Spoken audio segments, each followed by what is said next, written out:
तो welcome students, brilliant maths classes के NCERT गणित के सॉल्यूशन में फिर से एक बार आपका स्वागत है।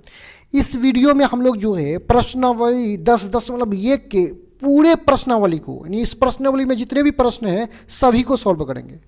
तो चलिए सबसे पहले एक नंबर को ले लेते हैं। यहाँ पे एक नंबर में है कि एक वृत्त की कितनी स्पर्श रेखाएं हो सकती है। मतलब यूं कहें कि हम एक वृत्त पर कितनी स्पर्श रेखा को खींच सकते हैं, यही हमें बताना है। तो आइए सबसे पहले एक वृत्त को लेते हैं और देखते हैं कि उसमें स्पर्श रेखा कितना खींच सकते हैं। तो मान के चलिए ये मेरे पास वृत्त है और इसके ठीक बीच यहाँ पर क्या होगा, केंद्र होगा, और इस पर एक स्पर्श रेखा खींचते हैं। स्पर्श रेखा का मतलब होता है ऐसी रेखा जो वृत्त को केवल छू के निकल जाए। यानी ये जो रेखा है, ये रेखा वृत्त को इस बिंदु पर केवल स्पर्श किया है, केवल टच किया है, इसलिए इसको हम लोग स्पर्श रेखा कहेंगे। तो इस प्रकार वृत्त में एक स्पर्श रेखा खींचे। क्या और भी स्पर्श रेखा खींच सकते हैं? यस, तो और भी यहाँ पे भी हम स्पर्श रेखा खींच सकते हैं और इस बिंदु पर भी खींच लिए। अब यहाँ इस बिंदु की बात करें तो यहाँ भी हम स्पर्श रेखा खींच सकते हैं। यदि ऊपर यहाँ की बात करें तो यहाँ भी स्पर्श रेखा खींच सकते हैं। यानी एक बिंदु से हम एक स्पर्श रेखा खींच रहे हैं। तो एक वृत्त में ये जो रेखा है इसमें अनंत बिंदु होता है, तो इन अनंत बिंदुओं से हम अनंत स्पर्श रेखा को खींच सकते हैं। मतलब एक वृत्त में हम बहुत सारा इतने स्पर्श रेखा को खींच सकते हैं कि जिसको हम गिन नहीं सकते हैं। तो इसका मतलब क्या हुआ कि एक वृत्त पर हम कितने स्पर्श रेखा खींच सकते हैं? अनंत, यानी अनगिनत। तो एक वृत्त में हम अनंत यानी अपरिमित रूप से अनेक, अपरिमित रूप से अनेक, यानी अनंत स्पर्श रेखाएं खींच सकते हैं। यानी एक वृत्त में हम लोग स्पर्श रेखा जो है अपरिमित रूप से अनेक या अनंत स्पर्श रेखाएं खींच सकते हैं। अब आगे बढ़ते हुए दूसरे प्रश्न को लेते हैं। तो यहाँ पे 2 नंबर में है कि रिक्त स्थानों की पूर्ति करें। यानी प्रत्येक जो प्रश्न है, ये चारों जो प्रश्न है, ये चारों प्रश्न में जो रिक्त स्थान यहाँ पे दिया हुआ है ना, इसी रिक्त स्थान को हमें क्या करना है? पूर्ति करना, मतलब उसको पूरा करना है कि रिक्त स्थान में क्या आएगा। तो आइए सबसे पहले प्रश्न को देख लेते हैं कि किसी वृत्त की स्पर्श रेखा उसे बिंदुओं पर प्रतिच्छेद करती है।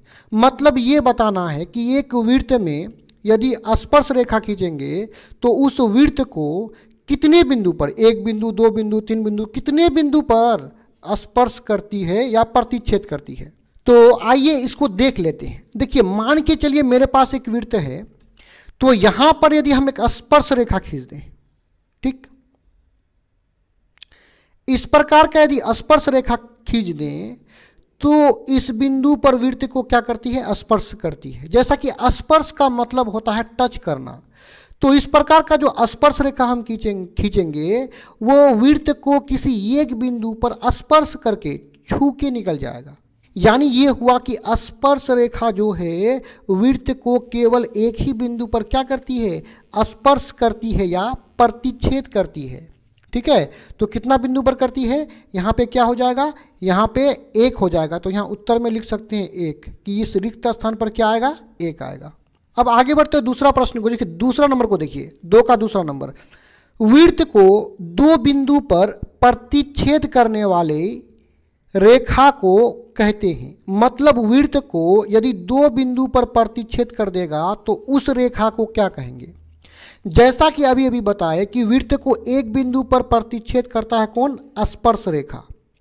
यदि हम यहाँ पे इस प्रकार का एक रेखा खींच दें तो इस रेखा को हम बोलेंगे छेदक रेखा। और ये जो छेदक रेखा है वृत्त को जो है 2 बिंदु पर प्रतिच्छेद करता है। पहला यहाँ पे बिंदु ए पर और दूसरा यहाँ बिंदु बी पर, यानी 2 स्थान पर छेदक रेखा वृत्त को क्या करती है? प्रतिच्छेद करती है। इस प्रकार का हम अनेकों प्रतिच्छेद रेखा खींच सकते हैं। सभी प्रतिच्छेद रेखा वृत्त को एक जगह, 2 जगह, कितने जगह प्रतिच्छेद करेगा? 2 जगह। इसका मतलब वृत्त को 2 बिंदु पर प्रतिच्छेद करने वाले रेखा को क्या बोलते हैं? छेदक रेखा। तो यहाँ रिक्त स्थान पर क्या आएगा? छेदक रेखा। तो इसके उत्तर में यहाँ पे लिख लेंगे छेदक तो छेदक रेखा जो है वृत्त को दो बिंदु पर क्या करती है, प्रतिच्छेद करती है। चलिए आगे बढ़ते हुए तीसरा और चौथा प्रश्न को देख लेते हैं। तो 3 नंबर में है कि एक वृत्त की समांतर स्पर्श रेखा हो सकती है। मतलब ये कहना, ये हमें बताना है कि एक वृत्त में हम कितने समांतर और स्पर्श रेखाएं खींच सकते हैं। मतलब वृत्त पर जो खींचेंगे वो रेखाएं समांतर भी होना चाहिए और वृत्त को स्पर्श भी करना चाहिए। स्पर्श रेखा तो हम समझ गए ना कि वृत्त को छू के जो निकलेगा उसको स्पर्श रेखा कहते हैं। तो समांतर रेखा समझ लेते हैं, समांतर रेखा क्या होता है। देखिए दो रेखा इस प्रकार हो, है ना, दो रेखा, इन दोनों रेखाओं के बीच दूरी हमेशा समान रहेगा। यानी यहाँ यदि इन दोनों के बीच दूरी 5 मीटर है, यदि इसको आगे बढ़ाते बढ़ाते जितना भी दूर तक लेके जाएंगे वहाँ भी दूरी 5 मीटर ही रहेगा, यानी दोनों के बीच दूरी हमेशा समान बना रहेगा। तो ऐसे रेखाओं को हम लोग समांतर रेखा कहेंगे। तो ये दोनों आपस में क्या है, समांतर रेखा है। तो हमको यहाँ ये बताना है कि हम किसी वृत्त पर समांतर रेखा और उस पर वो क्या होना चाहिए, स्पर्श रेखाएं कितने खींच सकते हैं। तो आइए इस प्रकार के एक वृत्त में हम लोग जो है समांतर स्पर्श रेखा खींच लेंगे। तो इस प्रकार वृत्त में हम लोग समांतर स्पर्श रेखा खींच लिए। देखिए ये रेखा और ये रेखा आपस में क्या है, समांतर है, क्योंकि यहाँ जितना दूरी होगा यहाँ पर भी उतना ही दूरी होगा। कहीं भी आप नाप लीजिए दोनों रेखा के बीच दूरी क्या होगा, समान होगा। और दूसरी बात, ये जो रेखा है वृत्त को यहाँ पे स्पर्श करता है, टच करता है, तो ये स्पर्श रेखा है। ये भी यहाँ पे स्पर्श करता है तो ये क्या है, स्पर्श रेखा है। मतलब ये दोनों स्पर्श रेखा है और आपस में क्या है, समांतर भी है। तो हम किसी भी वृत्त में केवल दो ही समांतर स्पर्श रेखाएं खींच सकते हैं। यदि कोई भी रेखा अगर हम समांतर इस प्रकार खींचते हैं इसके समांतर, तो ये स्पर्श रेखा नहीं रहता है, ये छेदक रेखा बन जाता है। छेदक रेखा मतलब दो बिंदु पर प्रतिच्छेद करेगा तो इसको हम छेदक रेखा कहेंगे। तो इसका मतलब ये हुआ कोई भी रेखा आप खींचिए यहाँ पूरा रेखा क्या हो जाएगा, सभी रेखा, ये सभी रेखा क्या है, छेदक रेखा हो जाता है। यानी केवल दो ही हम समांतर स्पर्श रेखा खींच सकते हैं, एक ऊपर में दूसरा नीचे में। तो इसका सही उत्तर यहाँ पे हो जाएगा 2।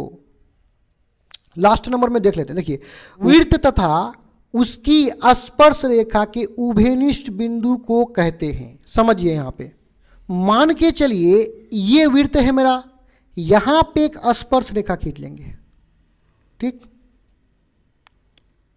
ये स्पर्श रेखा केवल वृत्त को यहां पे छू के निकल जाता है। तो ये जो उभयनिष्ठ का मतलब ये हुआ कि ये जो उभयनिष्ठ बिंदु है ये वृत्त पर भी होना चाहिए और स्पर्श रेखा पर भी होना चाहिए। तो ऐसी कितने उभयनिष्ठ बिंदु है, तो देखिए ऐसा केवल एक ही उभयनिष्ठ बिंदु है। ये जो उभयनिष्ठ बिंदु है जहां पे स्पर्श रेखा वृत्त को स्पर्श किया है, टच किया है, ये वृत्त पर भी है। देखिए वृत्त है ना, ऐसे वृत्त पर भी है और ये रेखा पर भी है।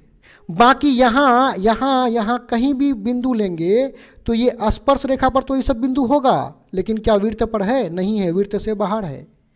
तो केवल एक ही बिंदु ऐसा है जहाँ रेखा वृत्त को स्पर्श करता है, ये वृत्त पर भी है और रेखा पर भी है। तो यहाँ जो ये उभयनिष्ठ बिंदु है इसी को हम लोग बोलते हैं स्पर्श बिंदु बोलते हैं। क्या बोलते हैं, तो सिंपल सा बोल देंगे क्या कि वृत्त तथा उसकी स्पर्श रेखा के उभयनिष्ठ बिंदु को क्या बोलते हैं, स्पर्श बिंदु बोलते हैं। तो सिंपल सा लिख लेंगे स्पर्श बिंदु,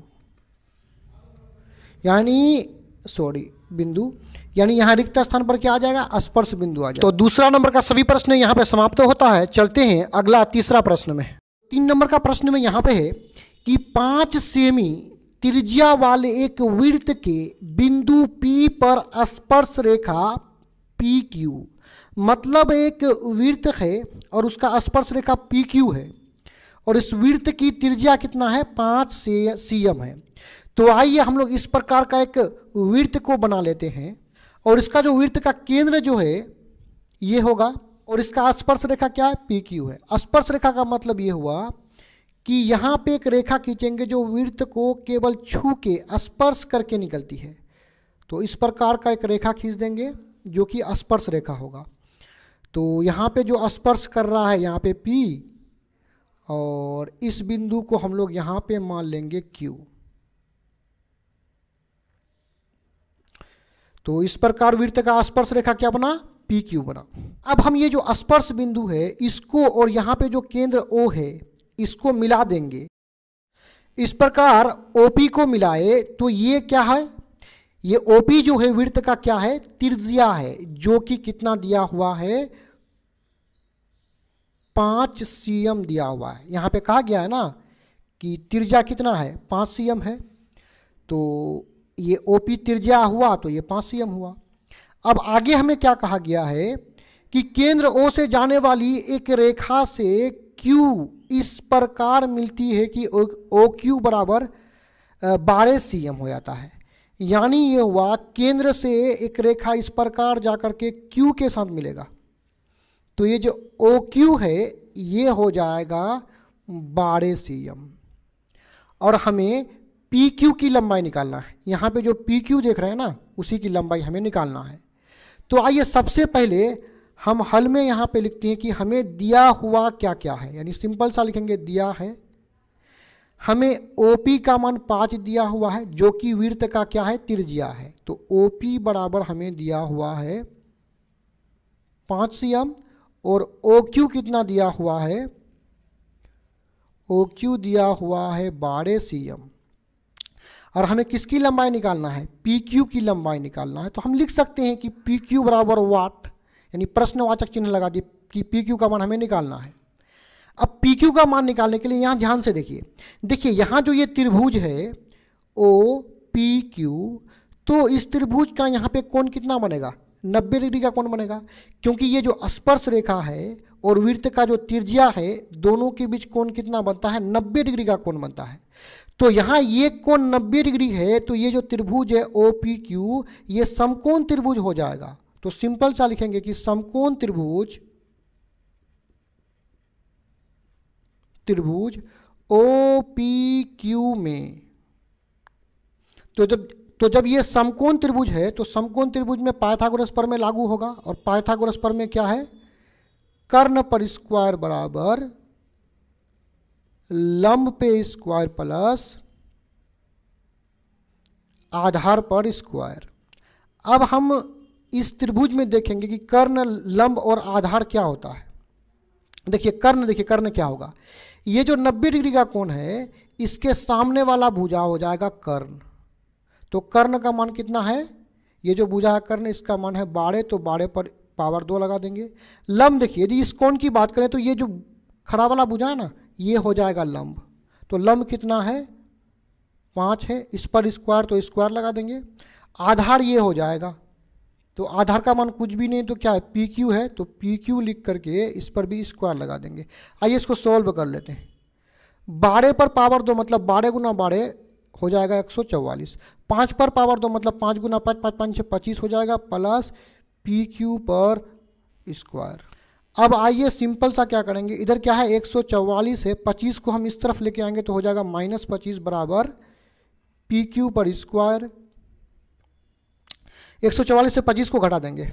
देखिए यहाँ पे 4 है तो 4 से 1 उधार लेंगे तो यहाँ 14 में से 5 जाएगा तो 9, यहाँ बचा 3 में से 2 जाएगा तो 1 बचेगा, घटेगा तो 1 बचेगा, और यहाँ कितना बचा 1 बराबर कर लेंगे PQ पर स्क्वायर। सिंपल सा है, इधर से स्क्वायर हटाएंगे तो इस तरफ 119 पर क्या हो जाएगा, वर्गमूल हो जाएगा, बराबर हो जाएगा PQ। थोड़ा पक्षों को अदल बदल कर देंगे, PQ को इस तरफ और रूट 119 को इस तरफ कर लेंगे। तो इस प्रश्न में जो 4 ऑप्शन है तो ऑप्शन नंबर डी में क्या है, √119, तो इसका सही ऑप्शन हो जाएगा डी, जिसमें कि 119 है, यही हो जाएगा आंसर। तो यहाँ पे ये क्वेश्चन समाप्त होता है। चलते हैं अगला क्वेश्चन में। तो 4 नंबर के प्रश्न में यहाँ पे है कि एक वृत्त खींचिए। तो हम सिंपल सा क्या करेंगे, यहाँ पे एक वृत्त को खींच लेंगे।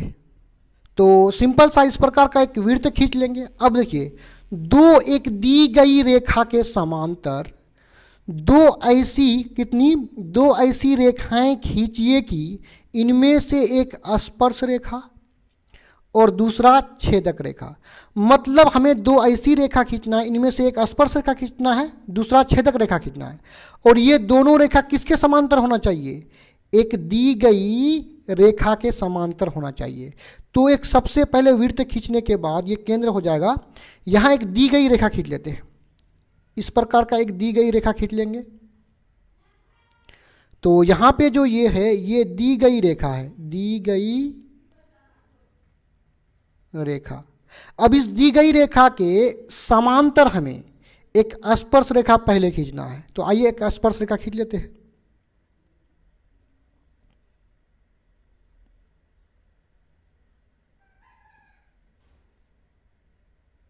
अब देखिए ये दी गई रेखा के समांतर ये स्पर्श रेखा खींच लिए, मतलब ये दोनों आपस में समांतर होगा। समांतर का मतलब ये दोनों रेखा के बीच दूरी क्या होना चाहिए, समान बना हुआ रहना चाहिए। चाहे यहाँ की बात करें चाहे यहाँ नापे, यानी दूरी दोनों रेखा के बीच बराबर होना चाहिए।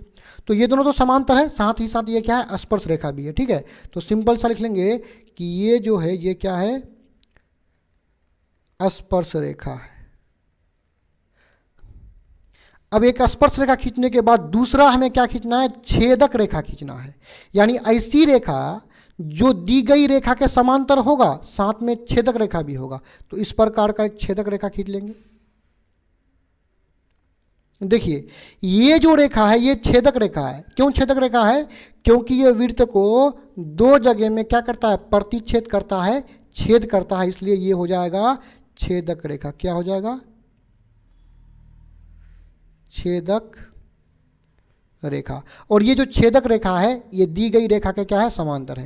यानी ये दी गई रेखा के समांतर स्पर्श रेखा भी है और ये छेदक रेखा है। इस प्रकार इस दी गई रेखा के समांतर एक स्पर्श रेखा खींच लिए और दूसरा छेदक रेखा खींच लिए।